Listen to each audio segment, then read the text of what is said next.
Are you finding yourself trapped in a relentless financial situation where living paycheck to paycheck has become the norm? If this situation sounds all too familiar to you, rest assured that you're not alone.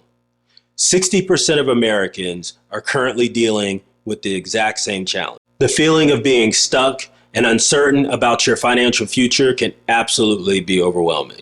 Back in my late 20s, I was going through what a lot of Americans are going through right now. But the good news is there is a way out of this cycle, and you don't have to remain contained to this stressful financial pattern. There are actionable steps that you can take to build a foundation for a more secure and fulfilling life. I'll be walking through 10 actionable steps that you can take that not only can help liberate you from living paycheck to paycheck, but it'll also help you create and form the habits needed for lasting change for your financial future. The first thing that you want to do is you want to assess your financial situation. So you're going to write down a list of all of the income that you have coming in to your household on a monthly basis.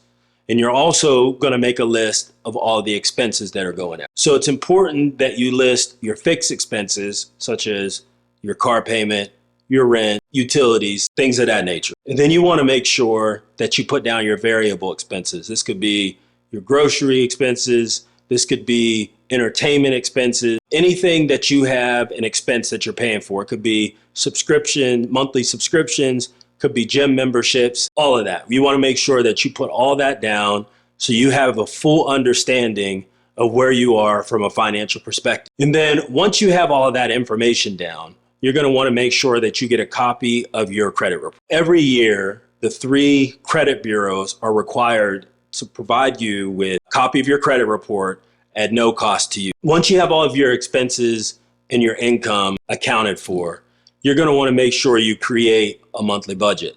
So you'll go back to step 1, where you made a list of all of your income and all of your expenses, and you're going to move all of your income and all of your expenses into a budget.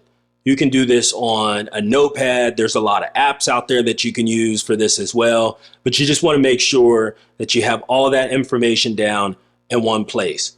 Don't add your variable expenses in yet. You just want to make sure you add your fixed expenses and your income. That's going to be your starting point, and it's going to help you prioritize where you're spending your dollars at every month. And it'll also give you an idea of how much money that you have on a monthly basis that are not allocated to fixed expenses, and will give you an idea of where you can cut back on some of your expenses. Because one of the biggest things that you have to do is you have to change your mindset from spending your entire paycheck every month to actually putting some of that aside to save for a later date. Now you have a good idea of your monthly income, all of the cash that's coming in, and you have an idea of the fixed expenses, the money that's going out. You want to make sure that you're creating a budget. So there's plenty of ways you can do this. You can do this by putting on a paper and pen. There's apps out there that you could utilize. If you want to check out the video that I made on how to create a budget in under 5 minutes, I'll link that in this video. But you'll want to make sure that you put that down either on paper or you want to put that in a budget tracking app. And you want to do this because it'll give you a good idea of how much money that you're spending each month on your fixed expenses. So your fixed expenses will be your rent, your car payment, groceries, gas, and then you'll have some variable expenses that you want to put in there as well. And that could be gym membership, TV subscriptions, any other subscription or any other fees that you have that are coming out that you pay every month. This will give you an opportunity to analyze your entire monthly income, and you can start to take a look at where you can make cuts. So in the first step, you create a document that had all of your income and all of your expenses on it. And then you move to the next step where you created a monthly budget for your household. And that included your monthly income, it included your fixed expenses, and it included some variable expenses that you may have had for each month. Now you're going to move into the next step, which is step 3, and that's going to be cutting any unnecessary expenses. So if you have a gym membership in there that you haven't been using for 6 to 12 months, you want to make sure you cut that. If you have a Spotify membership that you barely use, you want to make sure you cut that. These are just some examples of money that you're spending on a monthly basis that you may not need, or for services that you're not utilizing. So you want to make sure that you're going through all of your variable expenses and you're cutting out all of the unnecessary expenses that you have on there, because this is going to allow you to live on the least amount of money possible, which is an extremely important step on getting out of that paycheck to paycheck cycle that many of us are in. So once you've cut all of the unnecessary expenses that you're able to cut out of your budget, you're going to start to notice that you have a little bit more monthly income that's not allocated to something. And this is important because the next thing you want to do is you want to make sure that you're setting up an emergency fund. Now, some people say that you should have an emergency fund that equals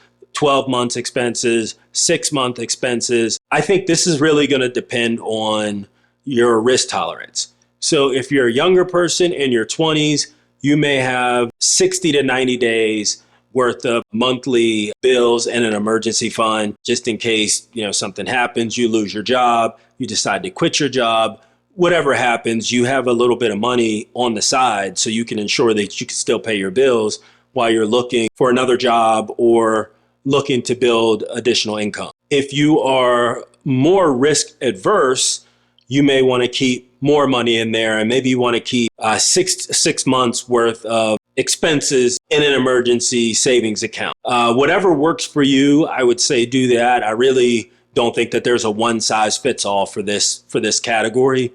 You just want to make sure that you're doing what's best for you. For me, I'm right there at 3 months. I'd rather have the rest of my money in the market working for me. But again, it's really going to depend where you are at that stage in your life and what your risk tolerance is. So once you've set up your emergency fund and you have 2 to 3 months worth of monthly bills in your emergency fund, and again, that's going to really depend on your risk tolerance. You're going to want to make sure that you start tackling any outstanding debt that you have out there. So this is going to be credit card debts. This is going to be store charge cards. This is going to be things such as Klarna, the buy now, pay later type of programs that seem to just be popping up all over the place that I really think that most people should stay away from. But I won't go into that in this video. But you want to make sure that you're putting a plan in place now that you have that extra money that's not going to unnecessary expenses. You want to make sure that you're utilizing that money to start paying down some of those credit cards, some of those store charge card accounts, whatever debts that you may have that have accumulated over time. You want to make sure that you're focusing on getting those paid off, because consumer debt, let me be clear, consumer debt is one of the number one killers of your ability to build wealth. I'm going to say that one more time. Consumer debt is one of the biggest threats for you to build wealth. Now, once you've got your emergency fund in place and you're starting to pay down your debt and you're almost near the finish line of putting yourself in a position to where you can get to financial stability and start planning to start building wealth, right? So the next thing you want to do is you just want to be very conscientious of the things that you're buying, right? So if there are things that you need or things that you want to buy, don't be afraid to negotiate, and don't be afraid to buy something alternative, right? So I know a lot of people like to go out and they like to buy brand name clothes. I was absolutely like that in my 20s. Now that I'm older, I don't necessarily care as much about having the best name brand products and items. I will absolutely shop at Macy's. I'll shop at Kohl's. I mean, it really doesn't matter, right? So you just want to make sure that you're making very smart and conscientious decisions of the things that you're purchasing. And ask yourself, do I really need this? Is this designer shirt going to make me a better person? Or is this designer shirt going to add any value to my life that's going to get me to the goal that I want to get to? So you just want to always be making sure that you're thinking about these things. And I don't want you to not enjoy yourself, right? Not to be able to buy the things that you want. But when you're on the track of getting out of living that paycheck to paycheck cycle and getting to where you're financially stable, those things don't matter. Those things you can get later once you start building wealth and you're going down your path of your financial wealth path and you start accumulating more money, more assets and things of that nature. You can absolutely have those things. But when you're in that paycheck to paycheck cycle, that's not something that you should be thinking about. It's not something that you should be worried about. The next step in the process, and it's one of the ones that I think is one of the most important things that you can do for yourself over the course of your life, is investing in yourself. So a lot of us will finish high school. We may go to college, we may not. But if we go to college, we graduate, and then it stops there. We go to a job, and we expect the job to train us and to prepare us for bigger and better things. That's absolutely is not the case. I was told by a mentor a long time ago that you're the person that's responsible for your professional future. And there's absolutely no reason that you should be willing to leave this in someone else's hands. So a couple of things that you can do to ensure that you're taking control of your professional future, which is also tied to your financial future, is you're taking the actionable steps to improve your skill set. So one of the things that you can do is you could take a course to get a certification for your current job. You can take a course to get a certification for a job that's not tied to what you're currently doing.